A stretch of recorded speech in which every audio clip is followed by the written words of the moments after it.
Shalom, bien-aimés frères et sœurs, partout où vous vous retrouvez, que ce soit dans ces territoires d'Ariwara, dans toute la province de l'Uturi, et tous les frères qui nous suivent à travers le monde entier par le moyen des réseaux sociaux, que le Seigneur vous bénisse. Nous savons qu'aujourd'hui, c'est notre première intervention de l'année de notre émission sur le don spirituel. Nous présentons nos meilleurs vœux à chacun de nous au nom de Jésus-Christ. Parce que nous croyons que ce n'est pas une année naturelle qui peut procurer le bonheur ou qui peut procurer des meilleures choses à beaucoup ou à tout le monde, mais c'est Jésus-Christ qui l'accomplit. C'est pourquoi l'Écriture dit, tout ce que vous aurez à faire en parole ou en acte, faites-les au nom du Seigneur Jésus-Christ. C'est pourquoi nous vous présentons, nous vous souhaitons nos meilleurs vœux, partout où vous vous retrouvez, au nom de Jésus-Christ. Que Dieu vous bénisse. Et vous tous qui êtes en train de nous suivre en ces moments dans notre mission, c'est moi, votre frère Jonas Dunia. Que Dieu vous bénisse. Nous sommes serviteurs de Dieu dans notre mission, les missions de l'église de Saint. Et pour le moment, nous évoluons dans l'église de Saint à Ariwara, à Malé. C'est là où nous servons le Seigneur. Vraiment, que le Seigneur vous bénisse encore davantage. Nous disons que nous sommes là pour le mission qui parle de Jésus-Christ, le mission de la parole de vérité. Et le sujet que nous sommes en train d'exploiter dans cette émission, nous exploitons le sujet sur le don spirituel. Et je crois, dans les séances passées, nous avons été avec l'homme de Dieu, le prophète Kiala Kimbembe Médard. Et aujourd'hui, nous sommes ensemble avec vous. C'est moi, le frère Jonas Dunia, comme je viens de le dire.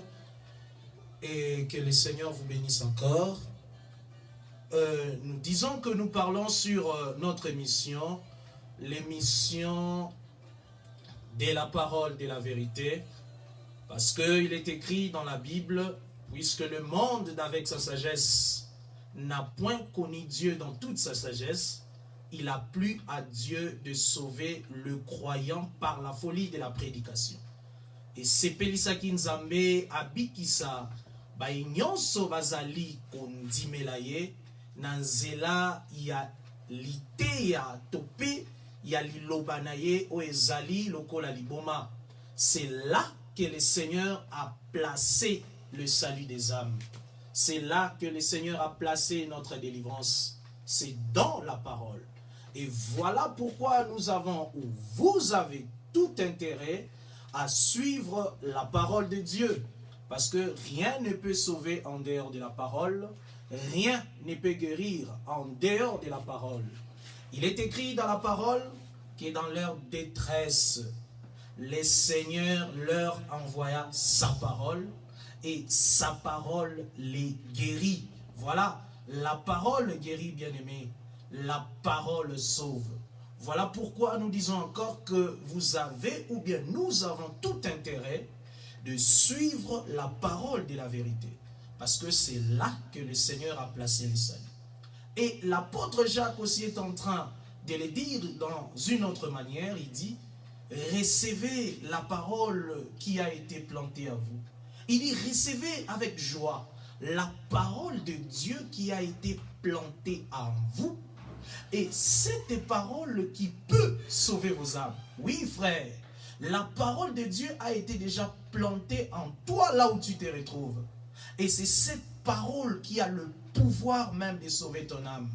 C'est cette parole qui a le pouvoir de te délivrer du péché. C'est cette parole qui a le pouvoir de t'affranchir de tout lien. Ce n'est que la parole de Dieu. La parole de Dieu est même puissante pour t'affranchir des liens des maladies, de liens des maladies qui t'ont retenu il y a longtemps, et cette parole est capable de les faire. C'est pourquoi il faut être très attentif à la parole pendant que nous prêchons. Nous sommes sur le don spirituel, comme nous venons de le dire. Nous allons prendre notre écriture de base dans 1 Corinthiens chapitre 12. Nous allons lire 1 Corinthiens chapitre 12. Nous prenons le verset 1er jusqu'au verset 11. Nous lisons au nom de Jésus-Christ. Pour ce qui concerne le don spirituel, je ne veux pas, frères, que vous soyez dans l'ignorance. Vous savez que lorsque vous étiez païens, vous vous laissiez entraîner par les idoles muettes, selon que vous étiez conduits. C'est pourquoi je vous déclare que personne, s'il parle par l'Esprit de Dieu, n'est dit Jésus est anathème. Et personne ne peut dire Jésus est le Seigneur. Si ce n'est par le Saint-Esprit, il y a diversité de dons, mais le même Seigneur, mais le même Esprit. Diversité de ministères, mais le même Seigneur. Diversité d'opérations, mais le même Dieu qui opère tout en tous. Or, à chacun la manifestation de l'Esprit est donnée pour l'utilité commune. En effet, à l'un est donné par l'Esprit une parole de sagesse, à un autre une parole de connaissance selon le même Esprit, à un autre la foi, par le même Esprit, à un autre le don des guérisons, par le même Esprit, à un autre le don d'opérer de miracles, et à un autre la prophétie, à un autre le discernement des esprits, à un autre la diversité des langues, à un autre l'interprétation des langues. Un seul et même esprit opère toutes ces choses, les distribuant à chacun en particulier comme il le veut. Vraiment que le Seigneur Jésus-Christ ajoute de l'explication à cette écriture, parce que la Bible, dans la Bible que nous avons les Écritures, et nous avons aussi la pensée de Dieu qui est cachée dans l'Écriture. Et cette pensée n'est qu'une autre Écriture expliquant une autre. Voilà pourquoi nous implorons toujours la grâce du Seigneur de pouvoir nous révéler ces choses, parce que nous ne savons rien. Je crois que la fois passée, on était en train de parler d'abord du Saint-Esprit. Et pourquoi nous parlions du Saint-Esprit au préalable?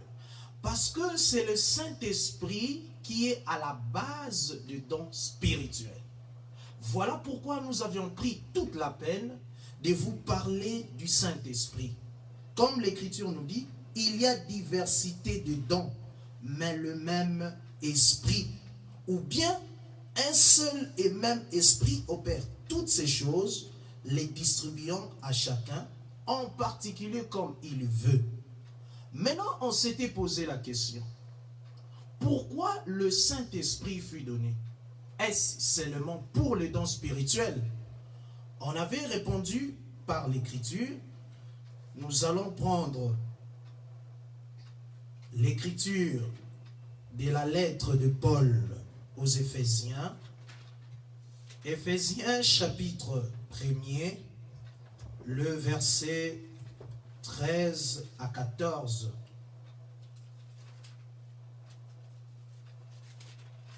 Éphésiens chapitre 1er, le verset 13 à 14. Il est dit: en lui vous aussi, après avoir entendu la parole de la vérité. J'aimerais que vous puissiez bien retenir ceci.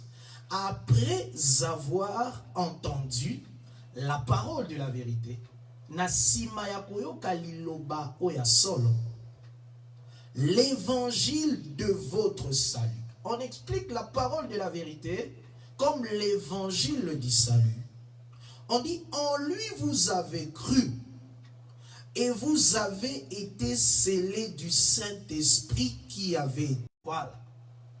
Donc, après avoir entendu la parole de la vérité, le croyant, ceux qui croient en cette parole de la vérité, c'est ce qu'on appelle le Saint-Esprit, que Dieu nous a donné, les gages de notre héritage. Et par cette écriture, on a compris que le Saint-Esprit a été donné pour confirmer aux croyants qu'ils recevront un jour l'héritage que les pères les a promis.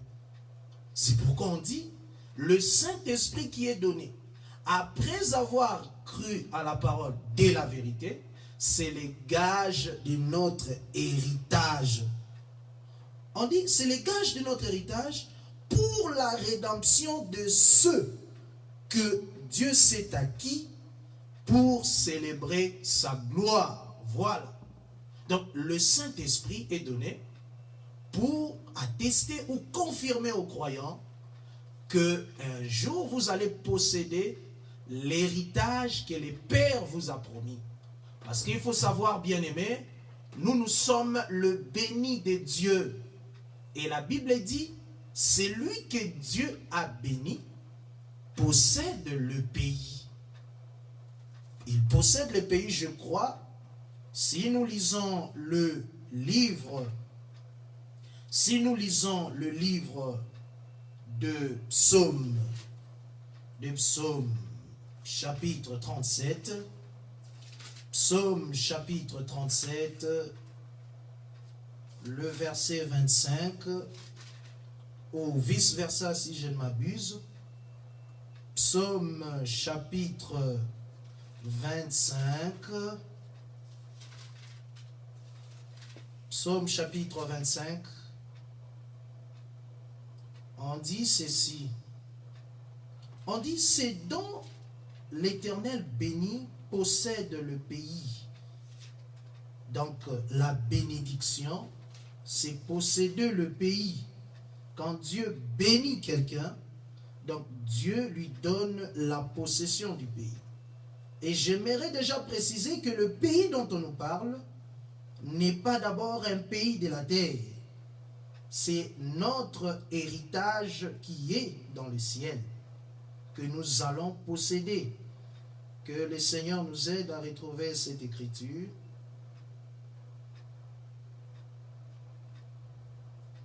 L'écriture dans Psaume, je crois, nous allons revenir encore là-dessus.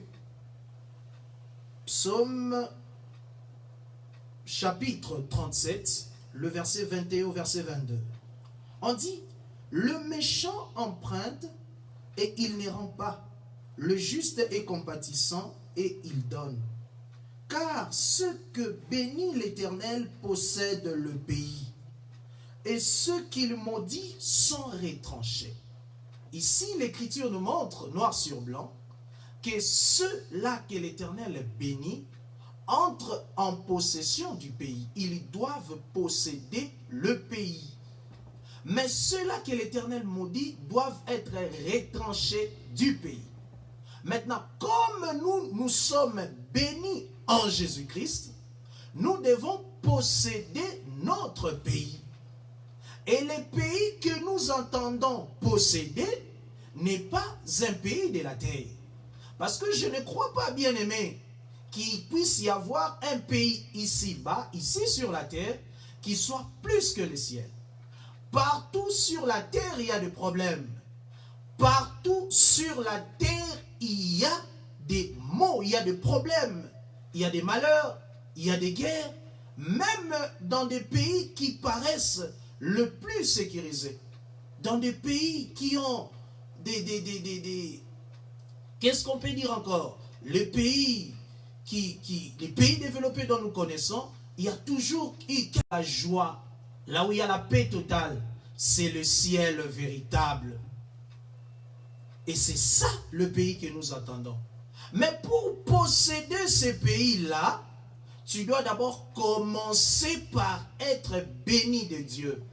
C'est pourquoi la Bible dit qu'après avoir entendu la parole de la vérité, et c'est la parole, le verset 4, Éphésiens chapitre 4, le verset 30. Nous lisons au nom de Jésus-Christ. N'attristez pas le Saint-Esprit de Dieu, par lequel vous avez été scellés pour le jour de votre rédemption. Voilà. On dit qu'on ne doit pas attrister le Saint-Esprit de Dieu, qui nous a été donné comme un sceau, le sceau dans notre vie. Maintenant, on explique le but pour lequel le Saint-Esprit est donné comme sceau aux croyants. On dit pour le jour de votre rédemption. Donc, c'est-à-dire, quand on reçoit le Saint-Esprit, c'est en vue d'une rédemption à venir. Mais d'aucuns ou beaucoup de gens se posent la question, ne sommes-nous pas rachetés en ces temps? Oui, effectivement, nous sommes rachetés. Mais pourquoi encore parler d'une autre rédemption? Il s'agit de la rédemption de notre corps. Quant à l'âme, nous sommes rachetés. Notre âme est sauvée. Maintenant, nous attendons maintenant posséder réellement ce qui nous a été promis. Et cela se fera par rapport, et cela sera encore une autre rédemption. Parce qu'en Jésus-Christ, il y a deux rédemptions. Pour l'homme, il y a la rédemption de l'âme, il y a aussi la rédemption du corps. Quand nous croyons à la parole aujourd'hui, nous sommes rachetés, nous sommes sauvés. Et le Seigneur, pour attester que nous sommes sauvés, il nous a donné le Saint-Esprit. Cela montre réellement que nous sommes sauvés. Mais néanmoins, aujourd'hui, nous vivons ce salut ou cette rédemption dans notre âme. Mais on attend encore une autre rédemption, un autre rachat, qui est la rédemption de notre corps. Et cela se fera au jour du Seigneur, comme le frère Paul nous le dit dans Éphésiens chapitre 4, le verset 30. Que le Saint-Esprit nous a été donné pour le jour de notre rédemption. Oui, bien-aimé, le frère Paul continue encore. Il vient encore avec un autre témoignage pour appuyer encore ce que nous disons. Dans Philippiens chapitre 3. Dans Philippiens chapitre 3, il dit ceci. Il dit ceci, bien-aimé, au verset 20. Je prends même le verset 19 jusqu'au verset 21. Il dit à ces gens-là qui vivent mal, qui marchent en ennemis de la croix, batoyo batosaka makambo ya Nzambe te, bakangami kaka na makambo ya se. Batouana, la Bible dit, il marche en ennemi de la croix. Aujourd'hui, la croix n'est pas une croix qui est physique. Vous allez voir beaucoup de gens marcher avec une croix physique, ou le maître ou la maître sur leur cou, à leur poignet, ou dans leur maison. Ils les représentent eux-mêmes. Mais aujourd'hui, nous croyons que la croix n'est pas physique. Quand la Bible nous parle de la croix aujourd'hui, la Bible veut parler de l'enseignement de Jésus-Christ. C'est pourquoi il est écrit dans 1 Corinthiens 1, le verset 18, « Car la prédication de la croix est une folie. » Donc aujourd'hui, la croix n'est plus restée une croix physique, mais la croix est devenue toute une prédication qui témoigne l'œuvre que Jésus-Christ avait accomplie à Golgotha. Il dit ceci, je prends Philippiens chapitre 3, le verset 19 à 21. Il dit, leur fin de ces gens-là sera la perdition. Ils ont pour Dieu leur ventre. Ils mettent leur gloire dans ce qui fait leur honte. Ils ne pensent qu'aux choses de la terre. Voilà la nature de gens qui ont pour fin la perdition. Ce sont des gens qui ne pensent qu'aux choses de la terre. Des gens honteux. Les gens qui donnent plus d'importance à leur ventre, au lieu de penser aux choses célestes. Nous sommes citoyens des cieux, d'où nous attendons comme sauveur le Seigneur Jésus-Christ. Voilà. Ici, le frère Paul, il est en train d'expliquer qu'il attend, ou nous attendons, nous le croyons, nous attendons le Seigneur Jésus-Christ comme sauveur. Oh, pourquoi nous l'attendons encore comme sauveur? C'est pour la deuxième rédemption qui est en Jésus-Christ, la rédemption du corps.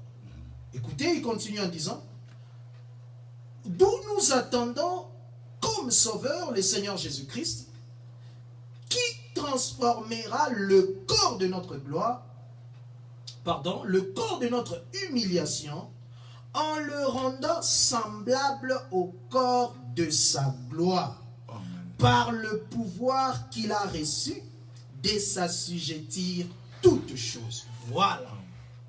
C'est-à-dire qu'on attend encore le Seigneur Jésus-Christ comme le Sauveur. Pourquoi comme Sauveur? Parce qu'il a reçu le pouvoir de s'assujettir toutes choses pour transformer aussi notre corps d'humiliation en les rendant semblables au corps de sa gloire. Oui, frère, le corps que nous avons, c'est un corps d'humiliation. Et ça, penza nzoto asoni. Nzoto soke simbi kobela. Tu es dans les regrets. Tu vois, le monde n'est rien par la maladie. Dans ces corps, nous souffrons. Et tant que nous demeurons dans ces corps, le frère Paul dit, nous demeurons loin du Seigneur. Et tout le jour de notre vie, nous avons le désir de nous revêtir de notre corps de gloire. Le corps céleste que le Seigneur nous a préparé. Parce que tel est les terrestres, tels sont aussi le terrestre. C'est-à-dire, le terrestre, un seul homme qui était Adam, il a fait nzoto wane zali na kati ya Yesu Christo. Et cette transformation de notre corps se fera par le Saint-Esprit. C'est pourquoi le Saint-Esprit a été donné. Donc, confirmer que les croyants recevront véritablement ou réellement leur héritage. Voilà pourquoi le Seigneur leur a donné le Saint-Esprit. Beaucoup de gens se disent, oh non, on peut aussi perdre le Saint-Esprit. Oh non, il y a eu quelqu'un dans la Bible, Dieu avait retiré en lui son esprit. Non, frère. Dans cette alliance, le Seigneur ne retire pas le Saint-Esprit aux croyants.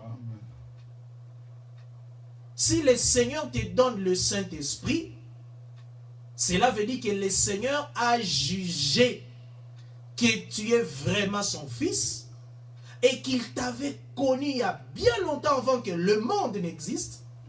Et en croyant à la parole de la vérité, il t'a donné le Saint-Esprit. Écoutez ce que le Seigneur Jésus est en train. Il dit ceci.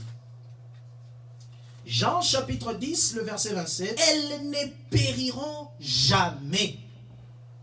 Et personne ne les ravira de ma main. Mon Père, qui me les a donnés, est plus grand que tous. Et personne ne peut les ravir de la main de mon Père. Voilà. Donc, le Seigneur Jésus dit qu'il connaît ses brebis, ou bien ses brebis s'ils les connaissent. Et il dit à ces brebis-là, il donne la vie éternelle. Et lorsqu'il donne la vie éternelle, lui-même ajoute, elles ne périront jamais. Voilà. Donc quand Jésus-Christ te donne la vie éternelle, donc c'est pour que tu arrives jusqu'à la fin de ta course. C'est pour que tu ne périsses jamais. On va me poser la question. Qu'est-ce que cela a à voir avec la perte du Saint-Esprit? Oui, Jésus a dit, mes brebis. Or, l'Écriture nous dit dans Romains chapitre 8, que celui qui n'a pas l'Esprit de Christ, il ne lui appartient pas non plus. Voilà. Quand Jésus, mes brebis, cela veut dire, il parle de ceux-là à qui il a donné le Saint-Esprit. C'est pourquoi il dit, elles ne périront jamais. Donc cela ne peut pas se faire. Aujourd'hui tu as le Saint-Esprit et puis tu te perds. Non, c'est Dieu lui-même, c'est le Père lui-même. Parce qu'on dit, la Bible dit, le Père est esprit.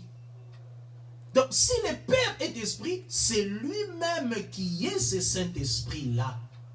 Et quand il vient habiter en toi, donc, c'est pour que tu arrives jusqu'à la fin. Malgré les épreuves qu'un croyant peut traverser, malgré tout ce qu'il peut vivre après avoir cru, mais si le Seigneur lui donne l'Esprit, cela veut dire que le Seigneur lui a jugé digne du royaume.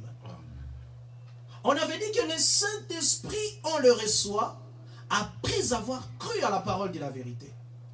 Oui, bien-aimé. Jésus avait dit, c'est lui qui me reçoit, c'est lui qui croit à ma parole, ou qui demeure en moi. Moi et les pères, nous viendrons à lui, et chez lui, nous ferons notre demeure. Frère, je vous dis que Jésus parlait en parabole. Et quand Jésus parle en parabole, il faut vérifier ces paroles dans les écrits des prophètes de l'Ancienne Alliance. Vous allez remarquer un jour, bien-aimés, lorsque l'Éternel était venu dans la maison d'Abraham avec les deux hommes qui étaient avec lui, ils ont mangé chez Abraham, comme vous le savez. Maintenant, en allant, en retournant, il était en train de parler à Abraham ce qu'il devait aller faire dans Sodome.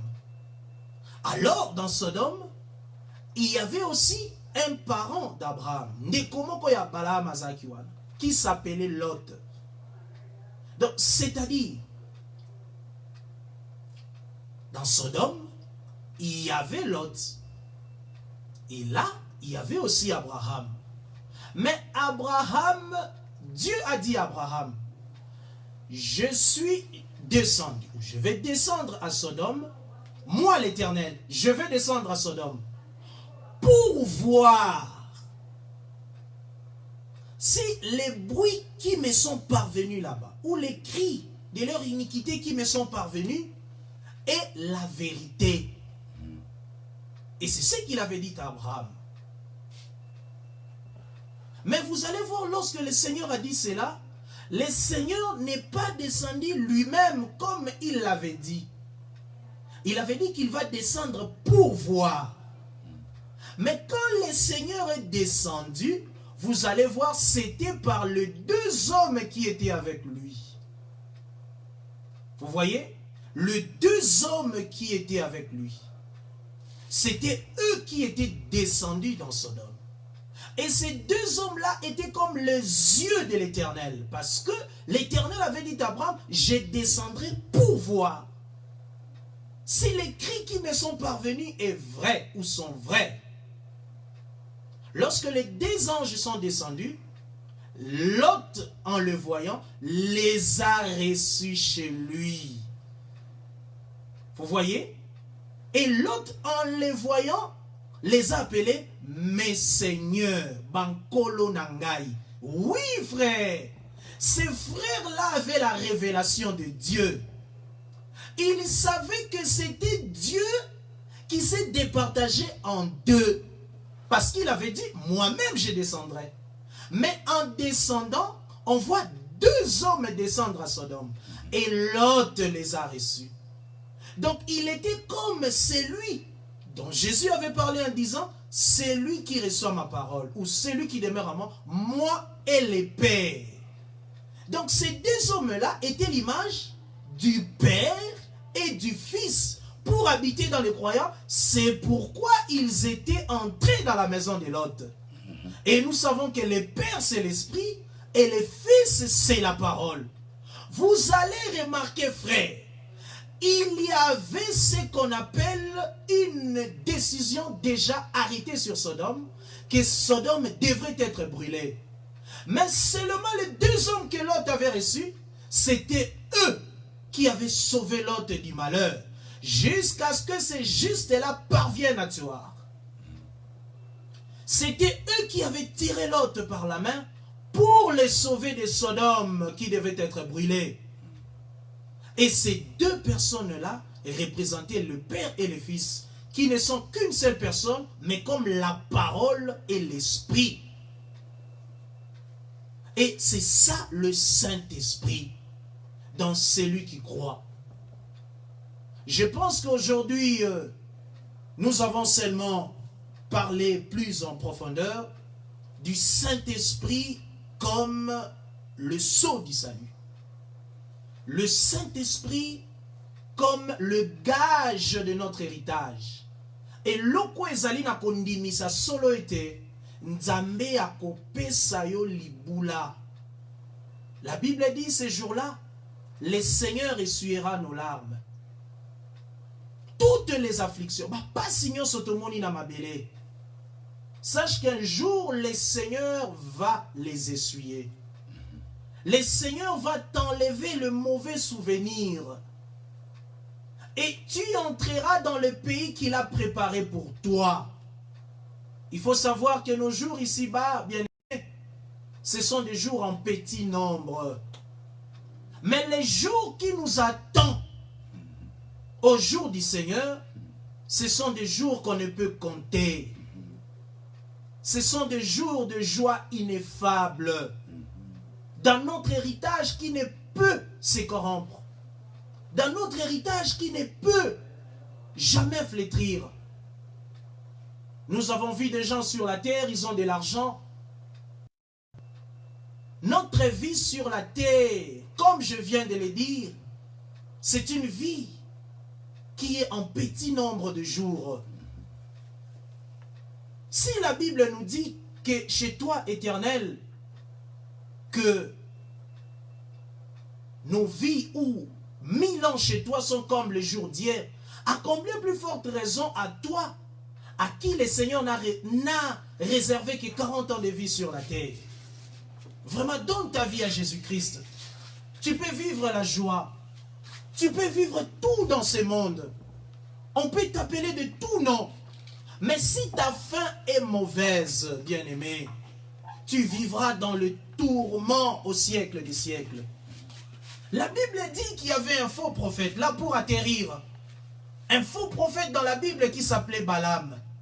Mais ces jours-là, lorsqu'il a vu Israël, qui était le peuple de Dieu, qui était le peuple choisi par l'Éternel, qui était le peuple à qui le Seigneur avait remis sa parole, il a regardé son sort, il a dit que je meurs de la mort des justes.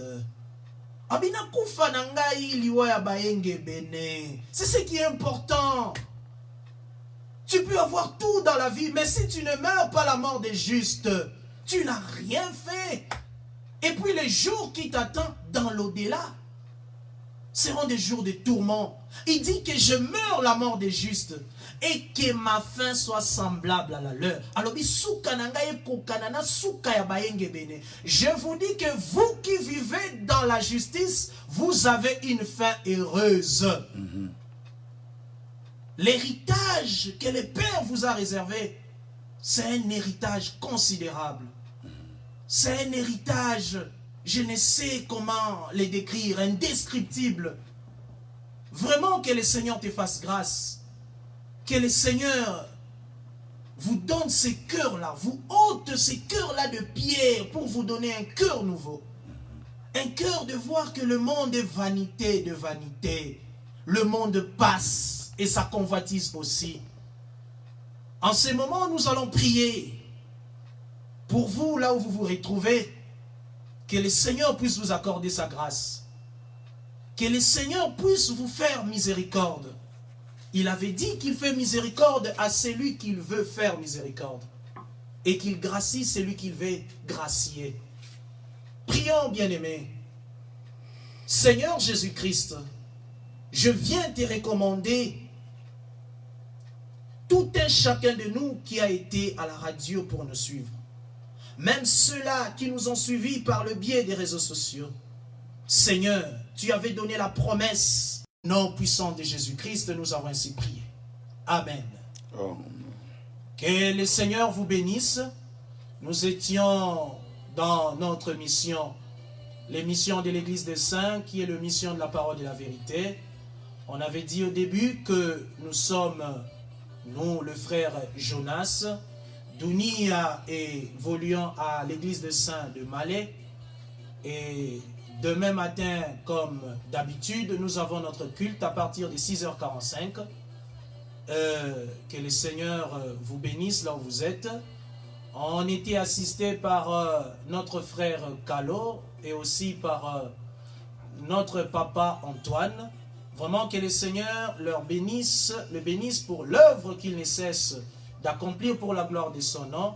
Et que le Seigneur bénisse tous les saints et tous les enfants de Dieu dans la ville d'Ariwara.